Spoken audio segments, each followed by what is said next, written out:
Final earring में juniors को इतना ही ऐसे ही मौका मिलता है। यदि आप लोग केवल सीनियरों के भरोसे रहोगे तो सीनियर आके अपना आधा अधूरा बोल जाएंगे, आपको क्या मिलेगा। अब अपना अपना थोड़ा हाथ साफ करिए, पढ़िए, बहस करिए। कल फाइनल कल सर के साथ ही मैं कल सीनियर सर के साथ कुछ नहीं कर पाओगी आप। थोड़ी सी देर में सर जो है ऊपर जो है बहस करना शुरू कर देंगे।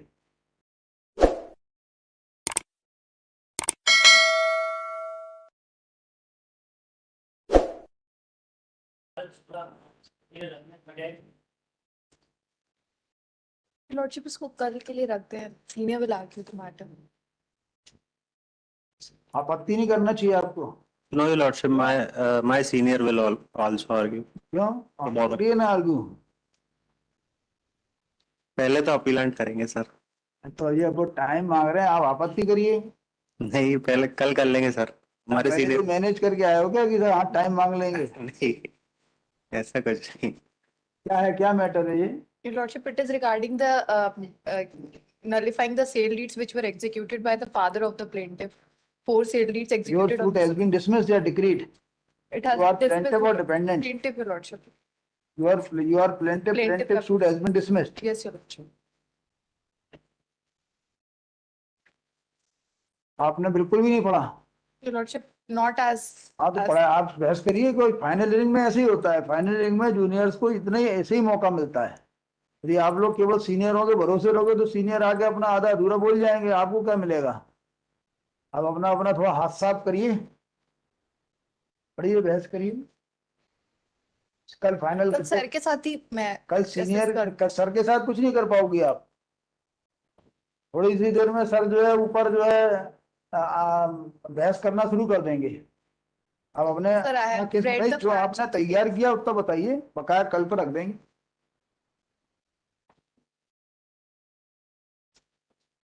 So there are 4 sale deeds executed on 27 You are plaintiff. Yes, Your Lordship. Plaintiff appellant. Senior को बता देना ये कल वो फाइनल कर दें, वो है ना। Yes, Your Lordship.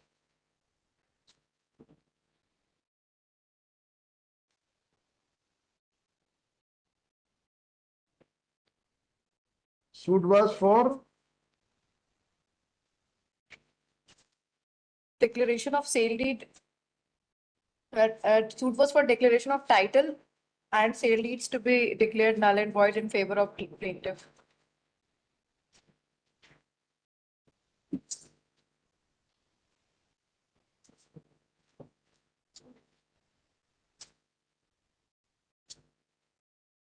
sale deed dated Sale deed dated 27/8/79, Your Lordship. 28/7. 27/8/79. Exhibit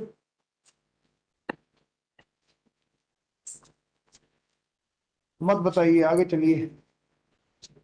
Your Lordship, these sale deeds were executed by the father of the player executor तो एक सेल डीड है कि एक ही तारीख की 4 सेल डीड है। एक ही तारीख की 4 sale deeds. 4 सेल डीड है। Yes, Your Lordship. In favor of the defendants. Defendant number. ये इन फेवर ऑफ 4 डिफेंडेंट के संबंध में थी, अलग अलग थी। चारों अलग अलग डिफेंडेंट्स थे। मतलब एक सेल डीड राम नरेश के पक्ष में, एक सेल डीड जीतलाल ऐसे अलग अलग है ना। Yes, sir. By the same person. By the same. Surendra Prasad. Yes, Kaushal Prasad. हैं? Kaushal Prasad, Your Lordship. क्या सुरेंद्र प्रसाद के फादर ने? Father, yes, Your Lordship. Sale deed by Kaushal Prasad. Yes, Your Lordship.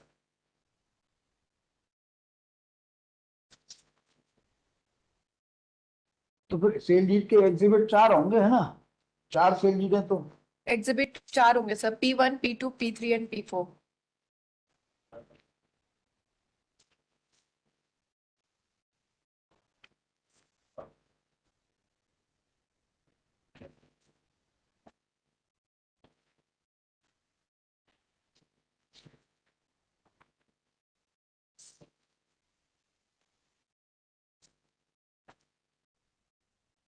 P3 and P4. Yes, Your Lordship.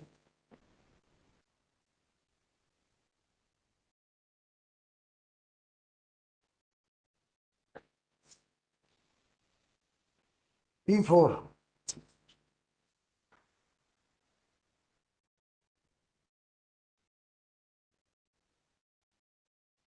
तो दावा कब पेश हुआ था? So it was filed on 27, no sir, 26/8/82. 26/8/82. और ये कौशल प्रसाद की मतलब अभी है या डेथ हो गई? Sir, he has died. When he died? That is not clear yet. Because he was missing since 75, 76. Therefore, the year of death is not sure. He was missing. Yes, sir. Yes, sir. ये आपका case है, he was missing, therefore the sale deed was not Executed was for of. Right, it is a false document document. because he was missing and he did not execute the sale deed. Yes, sir. ये कहना है आपका? Yes, sir.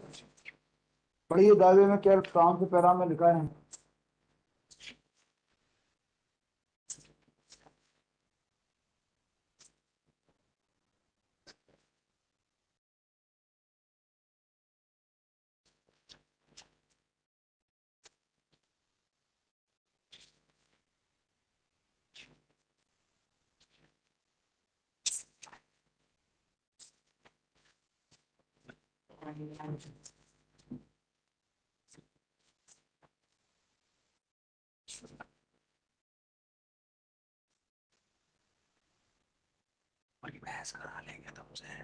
Your Lordship, actually there was also an illicit relationship with the mother of the defendant number 1.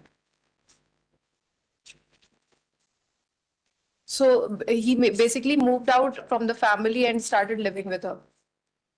And Ram Kripal was also the person cultivating the land kept by the plaintiff's father.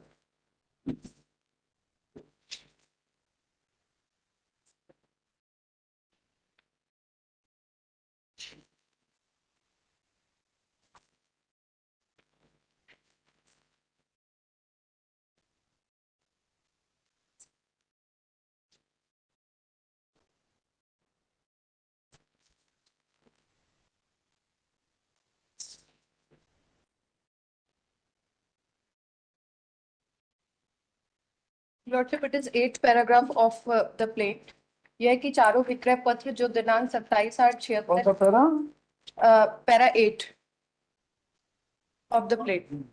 यह कि चारों विक्रय पत्र जो दिनांक 27/8/76 की लिखाए गए व उसी दिन रजिस्ट्री कराई गई निम्न कारण से वादी के हितों के विरुद्ध अवैध व बेअसर व शून्य है। यह कि विवादित भूमि जो अनुलग्न आ में वर्णित है वादी की पैतृक संपत्ति है। इस कारण कौशल प्रसाद को बिना हिस्सा बांट कराए विक्रय कराने का कोई हक नहीं था। यह कि कौशल प्रसाद पिछले 20 से 22 वर्षों से श्री राम कृपाल की मां के यहाँ रहकर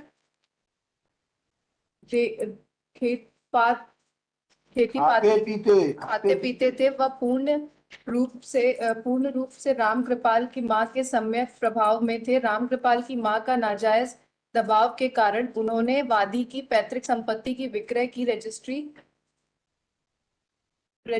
कर राम कृपाल के पुत्र राम नरेश जीतलाल व पत्नी तिजिया के नाम तथा राम कृपाल के कहने पर प्रतिवादी क्रमांक 4 के नाम करा दिया। प्रतिवादी गण ने उन्हें कोई विक्रय मूल्य नहीं दिया। कौशल प्रसाद उन दिनों अत्यधिक वृद्ध थे वह बीमार रहते थे तथा वृद्धावस्था के कारण उनको आंखों से दिखाई भी नहीं पड़ता था। कौशल प्रसाद राम कृपाल व उनकी मां से इतना अधिक प्रभावित थे कि उसमें अपना अच्छा बुरा सम्यक सद्भाव की शक्ति नहीं रही। वादी को यह भी जानकारी नहीं है कि रजिस्ट्री कौशल प्रसाद ने ही कराई या किसी अन्य व्यक्ति ने खड़े होकर कराई। यह कि कौशल प्रसाद का विवादित भूमि में बंटवारा के पश्चात कभी कब्ज दखल नहीं था वे वादी के परिवार विवादित भूमि का त्याग चुके थे। परिवार की उन पर कोई जिम्मेदारी नहीं थी, ना वे परिवार की कभी देखभाल करते थे। परिवार पर ना तो कोई कर्ज था ना ही ऐसी कोई कानूनी आवश्यकता थी जिसके कारण विवादित भूमि विक्रय की जाए। क्रेता गण यानी प्रतिवादी गण का विवादित भूमि पर कब्जा नहीं मिला। यह कि उक्त चारों विक्रय पत्र वादी पर बंधनकारक नहीं है। ऐसे विक्रय पत्रों से प्रतिवादी गण को कोई स्वत्व नहीं मिलता। उन्होंने यानी प्रतिवादी गण ने अपने नाम नामांतरण भी करा लिया है। इस कारण वादी के हित पर पदों पहुंचता है। इस कारण यह आवश्यक हो गया है कि वादी उक्त चारों विक्रय पत्रों का अपने विरुद्ध बेअसर व शून्य घोषित करा ले। यह कि पिछले 8 वर्षों से वादी ने कौशल प्रसाद को नहीं देखा, ना ही मालूम कि वे कहाँ हैं। वादी ने इस बार राम कृपाल से व उनकी मां से कौशल प्रसाद के बारे में पूछताछ किया तो वे कहते हैं कि उन्हें कुछ भी मालूम नहीं है। इस प्रकार कौशल प्रसाद की सिविल डेथ हो गई है।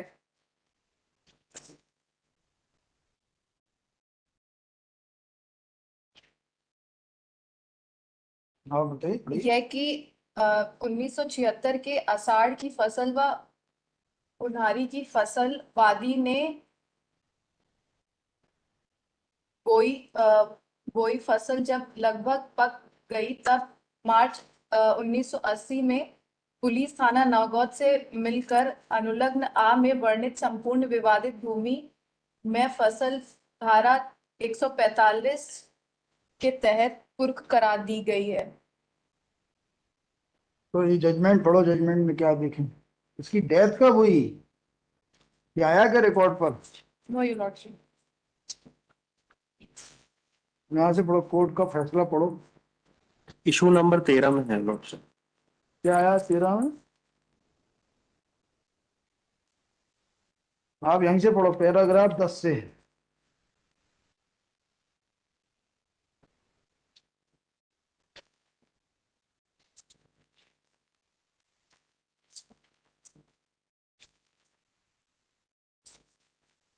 Trial court judgment. उक्त सभी वाद प्रश्न एक दूसरे से संबंधित होने के कारण तथा उनका निराकरण एक ही साक्ष्य पर आधारित होने से उन्हें साथ साथ निराकृत किया जा रहा है। उक्त वाद प्रश्नों के द्वारा यह विचारणीय है कि क्या श्री राम ने अपने जीवन काल में ही वादी के दादा बैजनाथ तथा रुक्मनिया को बुलाकर अपना उत्तराधिकारी बनाकर चल अचल संपत्ति सौंप दिया था तथा क्या बैजनाथ को जो भूमि श्री राम से मिली थी उस पर अपने तीनों पुत्रों व वादी सम्मिलित रूप से काबिज होकर खेती करते थे और कौशल प्रसाद संयुक्त परिवार के कर्ता थे एवं 23 वर्ष पूर्व कौशल प्रसाद और उनके भाइयों के मध्य बंटवारा हो गया था और विवादित भूमि बंटवारे में कौशल प्रसाद को प्राप्त हुई एवं क्या विवादित भूमि कौशल प्रसाद की पैतृक संपत्ति है। सर्वप्रथम उभय पक्ष द्वारा किए गए अभिवचन तथा वादी द्वारा किए गए प्रतिवादीगण के विक्रय पत्र को चुनौती दिए जाने के तथ्य को दृष्टिगत रखते हुए यह विचारणीय है कि क्या वादग्रस्त भूमि विक्रेता कौशल प्रसाद की पैतृक संपत्ति की श्रेणी की थी अथवा स्व अर्जित संपत्ति की श्रेणी की थी। प्रकरण में यह निर्विवादित तथ्य है कि वादग्रस्त भूमि के पूर्व भूमि स्वामी एवं धारक मूल पुरुष श्री राम थे। श्री राम के पुत्र श्याम सुंदर थे व श्याम सुंदर की पत्नी बतसिया थी और पुत्री रुक्मनिया थी। रुक्मनिया की शादी वादी के पिता एवं वादी के दादाजी बैजनाथ के साथ हुई थी।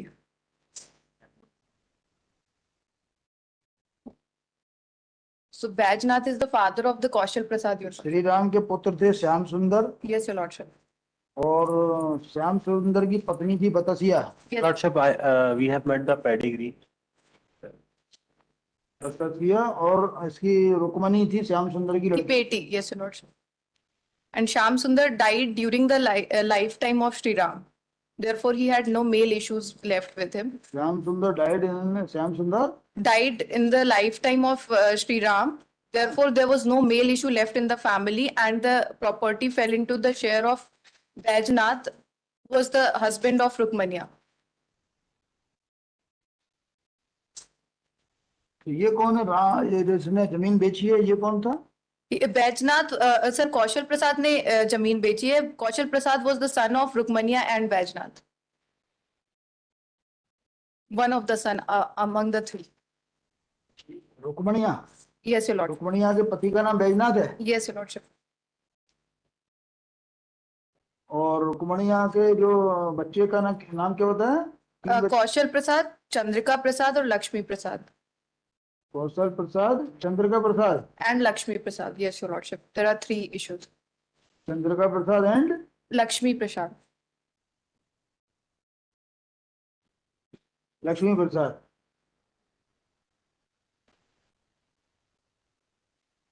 और ये बतासिया का कोई नहीं था? Sir, Batasia was the wife of Shyam Sundar. Shri Ram के अच्छा, बेटे बतासिया श्याम सुंदर की वाइफ है। wife है. Yes, Your ये तो Lord. एक्सपायर हो गई होगी। जी, Your Lord. Yes, Your Lord. Rukmini पुत्री है। Yes, Your Lord. पुत्री के 3 बच्चे हैं। और चंद्रिका प्रसाद और लक्ष्मी प्रसाद कहाँ हैं? Your Lordship, they were living in they lived in the same village as per what I have read in the file, Your Lordship.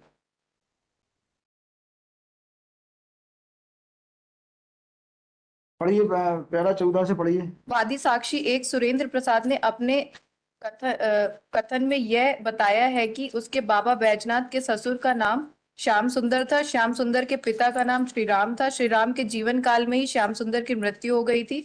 Shyam सुंदर की लड़की रुक्मनिया उसके बाबा बैजनाथ को ब्याही थी। उसके बाबा का एक एवं दाई को श्री राम ने कुलगढ़ी बुला लिया था। Kulgarhi was the village, your lordship, where this suit property is situated. बुला लिया था तथा संपूर्ण जायदाद बैजनाथ को दे दिया था। आज से 35-36 साल पहले उसके बाबा मर गए थे। बैजनाथ के 3 पुत्र थे, कौशल प्रसाद, चंद्रिका व लक्ष्मी, तथा कौशल प्रसाद उसके पिता हैं। बाबा के मरने के बाद तीनों भाइयों कौशल प्रसाद, चंद्रिका व लक्ष्मी सम्मिलित में खेती करते थे। वह कर्ता खानदान उनके पिता थे, इसलिए संपूर्ण जायदाद का पट्टा उनके पिता के नाम था। उसकी नानी 32 साल पहले मर गई व उसके बाद उनकी दादी भी मर गई। आज से 29 से 30 साल पहले समस्त पैतृक जायदाद का मौखिक बंटवारा उसके पिता व चाचा के बीच हुआ था। इसी साक्षी ने प्रति परीक्षण में यह भी स्वीकार किया है कि ग्राम व्यवहारी में उसके बमहौरी में उसके इन पुरखी की जमीन व घर द्वार है व उसके पट्टीदार भी ग्राम बमौरी में है, तथा यह भी प्रति परीक्षण की कंडिका 14 में स्वीकार किया है कि वादग्रस्त भूमि श्री राम की संपत्ति है, तथा वाद पत्र की कंडिका 4 में उल्लेखित श्री राम की मृत्यु के बाद भी उनके पट्टे की अराजियत श्री राम के नाम ही दर्ज चली आई। वादी साक्षी 2 महेश प्रसाद ने भी अपने कथन में श्री राम के पुत्र श्याम सुंदर की पुत्री की शादी बैजनाथ के साथ होने तथा श्याम सुंदर का श्री राम के जीवन काल में ही मृत्यु होने और श्री राम के और कोई पुरुष या वारिस नहीं होने बताया है, तथा अपने दामाद बैजनाथ को अपने पास बुलाना और उसकी जायदाद बैजनाथ को प्राप्त होना बताया है, तथा बैजनाथ का कौशल प्रसाद बड़ा लड़का होने के कारण उसके नाते जमीन उसे मिली थी, और यह भी बताया है कि कौशल प्रसाद व वादी सुरेंद्र के बीच जमीन का बंटवारा नहीं हुआ। वादी के उक्त कथन के संबंध में प्रतिवादी राम कृपाल प्रतिवादी साक्ष्य क्रमांक 3 ने यह व्यक्त किया है कि विवादित जमीन ग्राम कुलगढ़ी की है, जो श्री राम के स्वामित्व की है। श्री राम के एक लड़का था जिसका नाम श्याम सुंदर था। श्याम सुंदर के पत्नी बतसिया एवं लड़की रुक्मनिया थी। रुक्मनिया की शादी बमौरी ग्राम के बैजनाथ के साथ हो गई थी। इससे सबसे पहले श्याम सुंदर की मृत्यु हुई थी, तथा श्याम सुंदर की पत्नी बतसिया की भी उसके बाद मृत्यु हो चुकी है। श्याम सुंदर की लड़की रुक्मनिया की भी मृत्यु बतसिया की मृत्यु के 1 साल बाद हुई थी। रुक्मनिया का पति बैजनाथ रुक्मनिया की मृत्यु से पूर्व ही मर गया था। बैजनाथ की मृत्यु ग्राम बमौरी में हुई थी। श्याम सुंदर, बतसिया, रुक्मनिया और बैजनाथ की मृत्यु होने के बाद श्री राम जिंदा रहे और करीबन 10 वर्ष तक जीवित रहे। श्री राम ने ही कौशल प्रसाद को पाल पोस कर बड़ा किया, शादी ब्याह किया और अपनी चल अचल संपत्ति जायदाद को दे दी, तथा कौशल प्रसाद के नाम दाखिल खारिज कर समस्त जायदाद को करा दिया गया। दाविया जमीन के अलावा श्री राम के पास और जमीन थी। कौशल प्रसाद को ब्याह कर लाने के बाद कौशल की पत्नी के नाम श्री राम ने कुछ जमीन लगभग 35-36 बीघा लिखा दिया था। कुलगड़ी में मात्र कौशल प्रसाद ही रहते थे। बैजनाथ के दोनों लड़के चंद्रिका प्रसाद व लक्ष्मी ग्राम बमौरी में ही रहते थे। ग्राम कुलगड़ी की समस्त जायदाद का मालिक श्रीराम के बाद कौशल हो गया था। ग्राम कुलगड़ी की जमीन व मकान में कभी भी कौशल, चंद्रिका और लक्ष्मी के बीच बंटवारा नहीं हुआ था। उक्त प्रतिवादी साक्षी के कथन के समर्थन में अन्य साक्षी शिव बालक प्रतिवादी साक्षी क्रमांक 4 ने भी कथन किया है। इस प्रकार उभय पक्ष द्वारा किए गए अभिवचन एवं प्रस्तुत साक्ष्य से यह तथ्य निर्विवादित पाया जाता है कि वादग्रस्त भूमि के मूल पुरुष श्री राम की संपत्ति थी। श्री राम के लड़के श्याम सुंदर थे तथा श्याम सुंदर की मृत्यु श्री राम के जीवन काल में हो गई थी तथा श्याम सुंदर की पत्नी बतसिया थी और पुत्री रुक्मनिया थी। रुक्मनिया की शादी वादी के पिता कौशल प्रसाद के पिता बैजनाथ के साथ हुई थी तथा श्री राम व श्याम सुंदर के अलावा अन्य कोई वारिस नहीं है। श्री राम व वादी के अभिवचन एवं साक्ष्य के द्वारा इस आधार पर वादग्रस्त भूमि को मौखिक संपत्ति होना कहा गया है कि उक्त भूमि वादी के पिता व कौशल प्रसाद के पिता बैजनाथ को प्राप्त हुई थी। तब बैजनाथ तीन पुत्रों में उक्त वादग्रस्त भूमि जरिए बंटवारा प्राप्त हुई थी और बंटवारे में प्राप्त भूमि कौशल प्रसाद को प्राप्त हुई थी, जिससे कौशल प्रसाद एवं उसके पुत्र वादी की पैतृक संपत्ति हुई। किंतु प्रतिवादी गण द्वारा यह अभिवचन किया गया है एवं साक्ष्य प्रस्तुत की गई है कि उक्त वादग्रस्त भूमि श्री राम की थी और श्री राम ने जीवन काल में ही श्याम सुंदर की मृत्यु हो गई थी। श्याम सुंदर की मृत्यु के बाद एवं बतसिया और रुक्मनिया के मृत्यु तक उक्त वादग्रस्त भूमि श्री राम के नाम दर्ज रही आई और जब श्री राम की मृत्यु हुई तो सीधे श्री राम से वादग्रस्त भूमि कौशल प्रसाद को प्राप्त हुई। इसलिए कौशल प्रसाद की भूमि जो उसके नाना पक्ष से प्राप्त हुई थी और पुत्र पौत्र प्रपौत्र के रूप में वंशानुक्रम के रूप में नहीं प्राप्त हुई है, जिससे कौशल प्रसाद की स्व अर्जित संपत्ति हुई और पैतृक संपत्ति की श्रेणी में नहीं मानी जा सकती।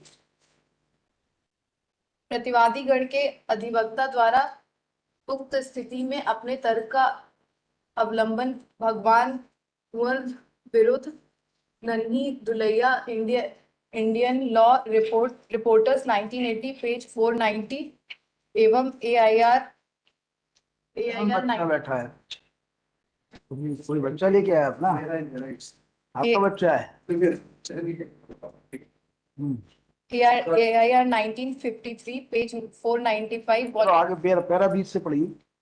उभय पक्ष द्वारा प्रस्तुत मौखिक साक्ष्य की वादग्रस्त भूमि श्री राम के बाद किस रूप में किस प्रकार से कौशल प्रसाद को प्राप्त हुई के संबंध में जो वादग्रस्त भूमि की जानकारी प्रदर्श D10 सन 1958-1959 प्रदर्श D11 D12 प्रस्तुत की गई है, उसमें मात्र कौशल प्रसाद का नाम उल्लिखित है तथा इसी प्रकार खसरा पंचशाला वर्ष 1972-73 प्रदर्श D13 और 14 एवं 15 में भी मात्र कौशल प्रसाद भूमि स्वामी के रूप में उल्लिखित हैं।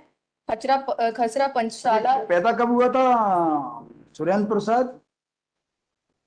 32 साल का है ये दावे का नंबर तो 99, बट दावा वाज फाइल्ड व्हेन 82 में ये बताया गया है 32 साल का।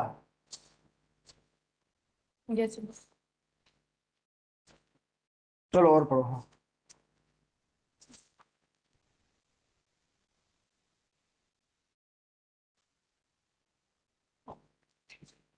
पैराग्राफ 20 यहाँ पे थी, वहीं से पढ़ो। पैराग्राफ 20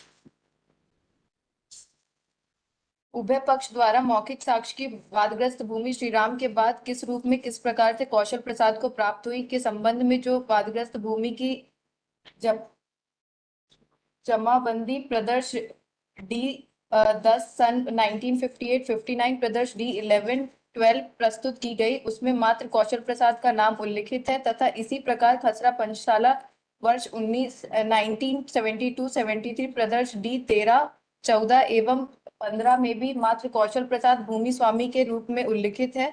खसरा पंचशाला प्रदर्श D 16 वर्ष 1973-74 में भी मात्र कौशल प्रसाद भूमि स्वामी के रूप में उल्लिखित है, जिससे यह स्पष्ट होता है कि राजस्व अभिलेख में वादग्रस्त भूमि एकमात्र कौशल प्रसाद के नाम पर उल्लिखित है तथा उसमें अन्य कोई सह भूमि स्वामी या की खातेदार व्यक्ति खातेदार के रूप में अन्य व्यक्तिगत चलो पैरा 21 पे आ जाओ। थोड़ा पढ़ना सीखो, घर बैठ के पढ़ा करो आप। इसको पढ़ने में इतना टाइम वेस्ट हो रहा है। इसके अतिरिक्त प्रदर्श D 24 जो कि न्यायालय मुंसिफ मजिस्ट्रेट नागौद विंध्य प्रदेश प्रकरण क्रमांक 65 सन 1956 निर्णय दिनांक 27/9/56 जो कि कौशल प्रसाद व लक्ष्मी प्रसाद के मध्य 145 की कार्रवाई समय आदेश पारित किया गया है। उक्त आदेश में भी कौशल प्रसाद को उक्त भूमि नानी पक्ष से मिलने और उसका तथा लक्ष्मी प्रसाद के बीच कब्जे के समक्ष में विवाद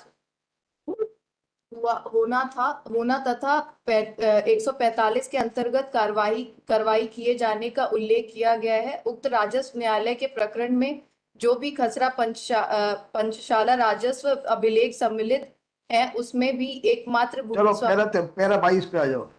उक्त स्थिति में जबकि वादग्रस्त भूमि श्रीराम के नाम पर थी और श्रीराम के जीवन काल तक उसी के नाम तक रही आई तथा श्रीराम के पुत्र श्याम सुंदर की मृत्यु श्रीराम के जीवन काल में हो गई। श्याम सुंदर की पत्नी एवं पुत्री की भी मृत्यु हो चुकी है तथा श्रीराम के बाद उक्त वादग्रस्त भूमि सीधे एकमात्र कौशल प्रसाद के नाम पर भूमि स्वामित्व के रूप में उल्लिखित की गई है तथा कौशल प्रसाद के पिता वैजनाथ के नाम पर कभी नहीं रही। अतः ऐसी स्थिति में उक्त भूमि जो कि मात्र कौशल प्रसाद को उसके माता एवं नाना पक्ष से प्राप्त हुई है, अतः ऐसी स्थिति में माता से अथवा मात्र पक्ष नाना नानी इत्यादि से प्राप्त की गई संपत्ति निर्वबंधित इट्स नॉट क्लियर, यहाँ पे निर्वबंधित लिखा है। निर्वबंधित दाह होती है और ऐसी स्थिति में किसी व्यक्ति के निर्वबंधित दाह प्राप्त करने पर उसके पुत्र पौत्र और प्रपौत्र को जन्मना हित नहीं प्राप्त होता, जिससे उक्त स्थिति में क्या लिखा वहां पे प्राप्त कौशल प्रसाद को भूमि उसकी स्व अर्जित संपत्ति की श्रेणी में मानी जाएगी तथा इस कारण से कि वह वादग्रस्त भूमि कौशल प्रसाद को उसके पितामह व प्रपितामह के दाह के रूप में प्राप्त नहीं की गई है और ऐसी स्थिति में उसकी पैतृक संपत्ति नहीं मानी जाएगी। उक्त संदर्भ में माननीय उच्च न्यायालय एवं उच्चतम न्यायालय द्वारा प्रतिपादित न्याय दृष्टांत भगवान कुंवर the same case law which was referred your lordship। पढ़िए, आगे पढ़िए। चूंकि पूर्व विवेचन में यह तथ्य स्थापित हो चुका है कि कौशल प्रसाद को उक्त भूमि सीधे श्रीराम की मृत्यु के बाद प्राप्त हुई थी तथा माता एवं नाना पक्ष से केवल कौशल प्रसाद को वादग्रस्त भूमि प्राप्त होने से अनिर्वादित दाह के रूप में उसकी स्व अर्जित संपत्ति हुई, वह पितामह प्रतिपितामह के रूप में प्राप्त नहीं होने से पैतृक संपत्ति नहीं हुई तथा यह भी स्थापित हुआ है कि उक्त वादग्रस्त भूमि बैजनाथ के नाम कभी नहीं रही तथा बैजनाथ मृतक श्रीराम के उत्तराधिकारी या अन्य संक्रमण द्वारा वादग्रस्त भूमि को प्राप्त नहीं किया, बल्कि एकमात्र कौशल प्रसाद ने उक्त वादग्रस्त भूमि को प्राप्त किया था, जिससे वादग्रस्त भूमि के संबंध में उक्त वादग्रस्त भूमि कौशल प्रसाद एवं उसके भाइयों के मध्य बंटवारा से प्राप्त होने का तथ्य भी स्थापित नहीं होता और बंटवारे के समय उक्त वादग्रस्त भूमि कौशल प्रसाद को प्राप्त होने का जो वादी अभिवचन किया है वह अभिवचन के अनुसार प्रस्तुत साक्ष्य से स्थापित एवं प्रमाणित नहीं पाया जाता। इस वाद प्रश्न के द्वारा विचारणीय यह है कि क्या प्रतिवादी गण के हित में कौशल प्रसाद द्वारा निष्पादित विक्रय पत्र कौशल प्रसाद का रामकृपाल की मां से अवैध संबंध होने, विक्रय पत्र प्रतिफल रहित होने तथा विवादित भूमि को विक्रय करने के लिए परिवार की वैधानिक आवश्यक नहीं होने एवं विवादित भूमि पर प्रतिवादी गण को अब अधिपत्य प्राप्त नहीं होने से अवैध एवं शून्य है। वादी द्वारा अपने वाद पत्र में अपने पिता कौशल प्रसाद द्वारा प्रतिवादी गण को दी गई जरिए व पंजीयन विक्रय पत्र को उक्त आधार पर कि कौशल प्रसाद का रामकृपाल की मां से अवैध संबंध होने से असम्यक असर विक्रय पत्र प्रतिफल रहित होने व वैध पारिवारिक आवश्यकता नहीं होने के कारण किया गया है, जिससे अवैध एवं शून्य है का अभिवचन कर उक्त आशय का साक्ष्य प्रस्तुत किया गया है। निश्चय ही वादग्रस्त भूमि कौशल प्रसाद एवं उसके पुत्र वादी की पैतृक संपत्ति की श्रेणी में होती तो उक्त वादी द्वारा की गई आपत्ति सार्थक सिद्ध होती तथा उक्त आपत्ति के आधार पर वादी विक्रय पत्र को निरस्त किए जाने या शून्य एवं अवैध घोषित किए जाने का अधिकार रखता था, किंतु वादी अपने साक्ष्य द्वारा यह प्रमाणित करने से असफल रहा है कि वादग्रस्त भूमि जो कौशल प्रसाद को प्राप्त हुई थी वह कौशल प्रसाद एवं उसके बीच पैतृक संपत्ति की श्रेणी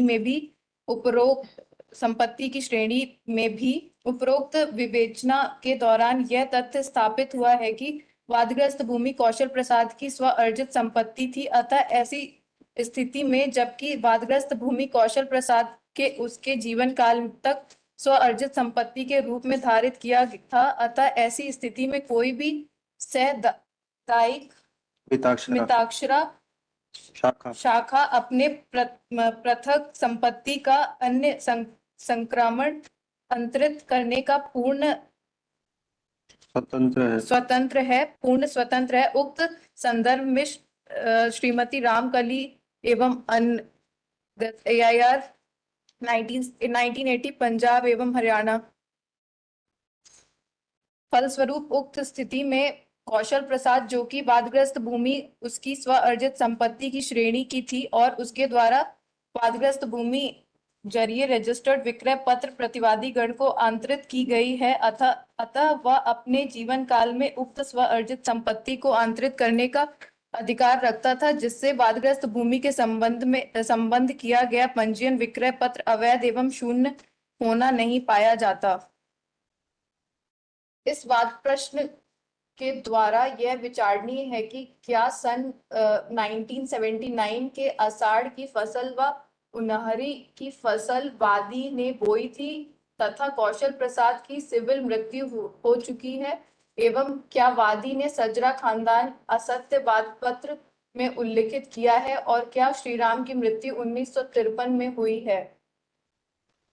पूर्व विवेचना में यह तथ्य स्थापित हुआ है कि वादग्रस्त भूमि कौशल प्रसाद को स्व अर्जित संपत्ति के रूप में प्राप्त हुई थी तथा स्व अर्जित संपत्ति होने से अपने जीवन काल में कौशल प्रसाद उसको आंतरित करने का अधिकार रखते थे तथा वादग्रस्त भूमि वादी की पैतृक संपत्ति की श्रेणी में नहीं आती, जिससे कौशल प्रसाद के जीवन काल तक वादी को उक्त भूमि कौशल प्रसाद की स्व अर्जित संपत्ति होने से कोई अधिकार प्राप्त नहीं होता और कौशल प्रसाद ने उक्त वादग्रस्त भूमि को जरिए रजिस्टर्ड विक्रय पत्र द्वारा प्रतिवादी गण को आंतरित कर दिया है, अतः उक्त भूमि पर वादी का आधिपत्य करने के अधिकार का कोई प्रश्न उत्पन्न नहीं होता।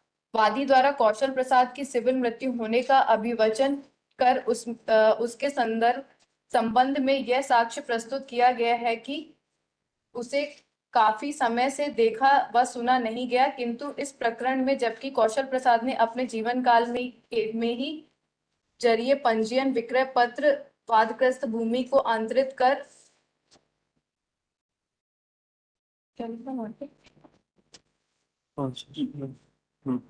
कर दिया तथा पंजीयन विक्रय पत्र को प्रतिवादी साक्षी दो रामकृष्ण जो कि पंजीयन विक्रय पत्र प्रदर्श D1 प्रदर्श D2 D3 एवं D4 का निष्पादक साक्षी है, उसके निष्पादक को प्रमाणित किया है एवं अन्यथा उक्त रजिस्ट्री पत्र के निष्पादन को वादी द्वारा खंडित नहीं किया गया है। अतः ऐसी स्थिति में जबकि कौशल प्रसाद द्वारा किए गए रजिस्टर्ड विक्रय पत्र के निष्पादित किए जाने के तथ्य को रजिस्ट्री पत्र प्रस्तुत कर प्रमाणित किया गया है, अतः ऐसी स्थिति में कौशल प्रसाद की सिविल मृत्यु होने का तथ्य स्थापित नहीं होता तथा उसका प्रभाव पंजीयन पंजीयन विक्रय पत्र के संबंध में नहीं पड़ता।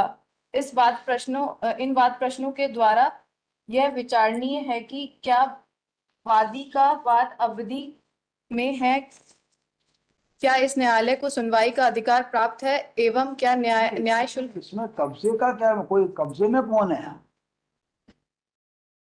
Sir, the property was attached under 145. नहीं, मतलब who was in possession? Now, भाई, you are not seeking any relief of injunction or possession. Who is in possession? Defendants ये थे लॉर्डशिप, रिस्पोंडेंट्स। चलो बकाया कल बताना। और ये देख के आइए कि ये प्रॉपर्टी अभी जो है इससे मिली है श्री राम से। जी।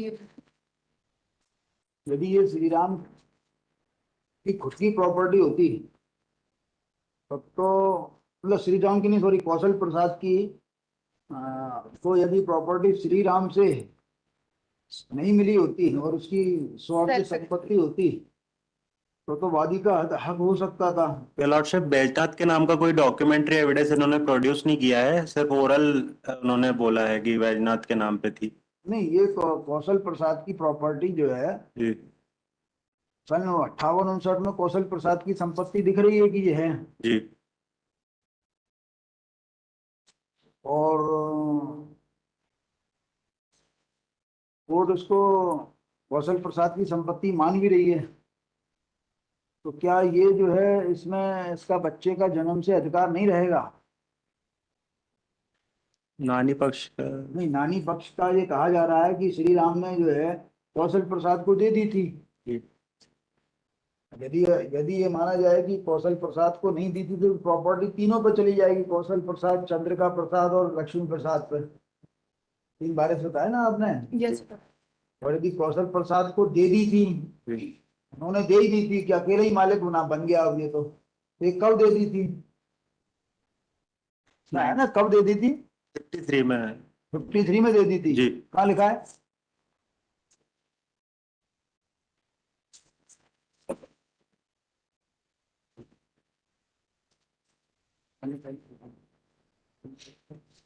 कहाँ पे लिखा है? रिटर्न आर्गुमेंट में लॉर्डशिप की है फाइल रिटर्न, वो रिटर्न आर्गुमेंट में जो कहीं से लिखा ही होगा।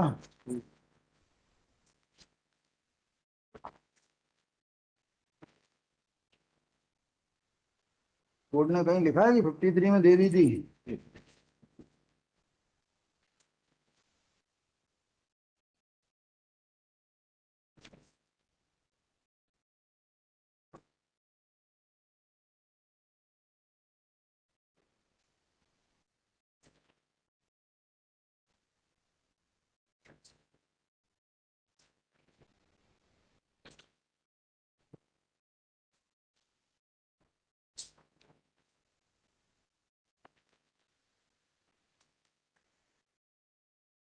श्री राम एक्सपायर कब हुए?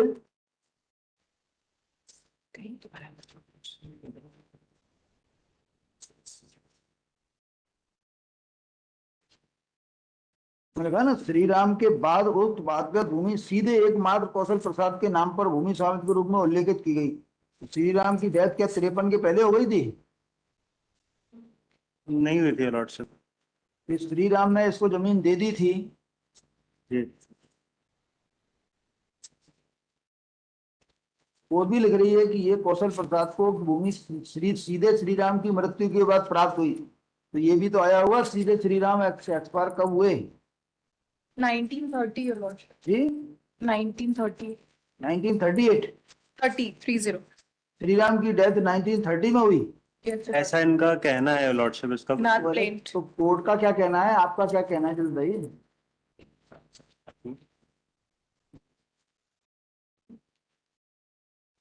हाँ? इसमें लॉर्डशिप PW3 के उसमें आया है, पैराग्राफ नंबर 3 में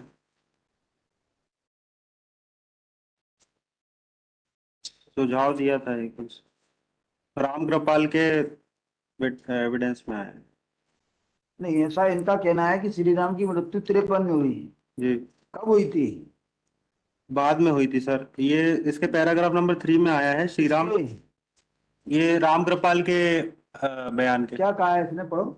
श्री राम पैराग्राफ नंबर 3, श्री राम बैजनाथ की मृत्यु पर ग्राम बमहोरी मुझे अपने साथ लेकर गए थे, अग्नि संस्कार के लिए गए थे। श्री राम मुझको ग्राम बमहोरी में छोड़कर चले आए थे और यह कहा था कि तुम जब तक 13वीं ना हो जाए तब तक ग्राम बमहोरी में रहना।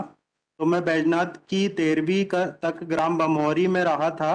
रुकमनिया भी ग्राम बमहोरी में ही मरी थी। रुकमनिया अपने पति बैजनाथ की मृत्यु के 5 साल बाद मरी थी और श्री राम उसकी मृत्यु में ग्राम बमहोरी अग्नि संस्कार में गए थे। रुकमनिया की मृत्यु के समय श्री राम मेरे पिता को अपने साथ लेकर ग्राम बमहोरी गए थे। इतना लंबा क्यों पढ़ रहे हो? मैं कह रहा हूँ श्री राम की मृत्यु कब हुई, आप वो बता नहीं रहे। यदि उसमें नहीं हो तो मत पढ़ो, क्यों पढ़े जा रहे हो? सन का नहीं आया है लोग, क्या आया है? यही आया है कि बैजनाथ की मृत्यु तक श्री राम जीवित थे। तो मतलब बैजनाथ के बाद एक्सपायर हुए हैं? जी जी।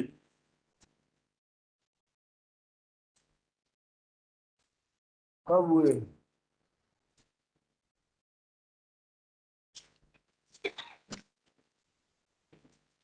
इशू नंबर 13 में लॉर्डशिप डिस्क्राइब किया लेकिन एक्सप्लेन नहीं है वो ऐसी फाइंडिंग नहीं है कि कब एक्सपायर हुए। जी।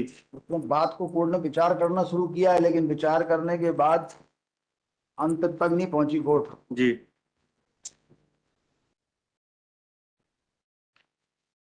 एंसेस्ट्रल प्रॉपर्टी के लिए लॉर्डशिप लड़ रहे थे बट डिसाइडेड नहीं हुआ था, इसलिए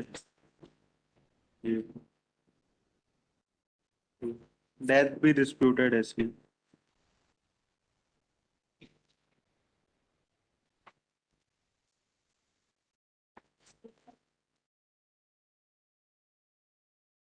कब्जे के बारे में क्या हुआ? शुरू से लॉर्डशिप हमारे पास ही था, कब्जा हमारे पास ही था। कोर्ट की कोई फाइंडिंग आई है क्या? No, your lordship. There's no finding on the possession.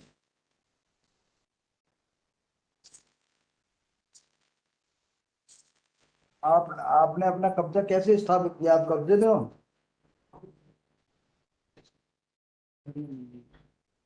Madam, कब्जे के बारे में एविडेंस क्या है? आप कब्जे के बाहर हो कि कब्जे के अंदर? चलो बकाया कल बता। पढ़ के आओ भी, आपने पढ़ा ही नहीं है मुकदमा।